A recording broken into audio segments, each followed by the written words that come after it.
High বন্ধুরা, আমি সুপ্রিয়া। এটা আমার প্রথম ব্লগ। এই হলো আমার হায়দ্রাবাদের রুম। আমি বলে দিই, আমার বাড়ি শিলিগুড়িতে, কিন্তু আমি বর্তমানে হায়দ্রাবাদে থাকি। জাস্ট এক্ষুনি বৃষ্টিটা থামলো।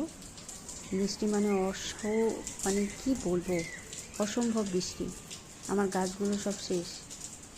ওই দুটোই গাছ ছিল, আর কোনো গাছ নেই।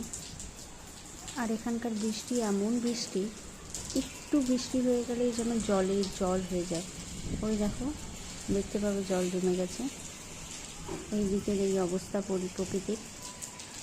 যাযাবরটাও আস্তে আস্তে নিজেদের ঘরগুলোকে সরাচ্ছে, কিন্তু জাস্ট নেচারের যে ভিউ, এই সময়টা বৃষ্টির পর অসাধারণ।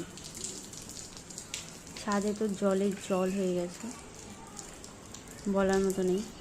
দেখো এদিককার ভিউটা কি সুন্দর লাগছে দেখতে। দেখো, দেখতে পাচ্ছ এখানকার মাটিগুলো একটু অন্যরকম আমাদের দিক থেকে, লালচে কালারের মাটি। আর এখানে শুধু দেখতে পাবে বিল্ডিং ঘর, কোনো গাছপালা না, শুধু বিল্ডিং ঘরে ভর্তি থাকে। আর গাড়ি, প্রতিটা বাড়িতে গাড়ি আছে, আমি বাদে।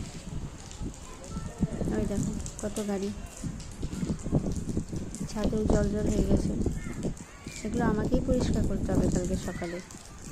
যদি নিজে শুকিয়ে গেল তো ভালো, যদি না শুকায় তবে নিজেই পরিষ্কার করো। দেখো এখানে আছে আমার ছাদের উপরে আরেকটা ছাদ, এর উপরে জলের ট্যাঙ্কি, বেশ বড় অনেকটা জায়গা। রাতে আমি ওখানে ঘুরি। আর এই হলো প্রতিবেশী, ওই বাচ্চাগুলো হচ্ছে চোর। এর আগে যেখানে থাকতো সেখান থেকে তাড়িয়ে দিয়েছে ওদেরকে। এখন এখান থেকে দেওয়াল টপকে চুরি করতে আসে। দেখো খেলছে দুই ভাই বোনে। তো চলো বাই, আজকের মতো এখানেই। ভালো থেকো।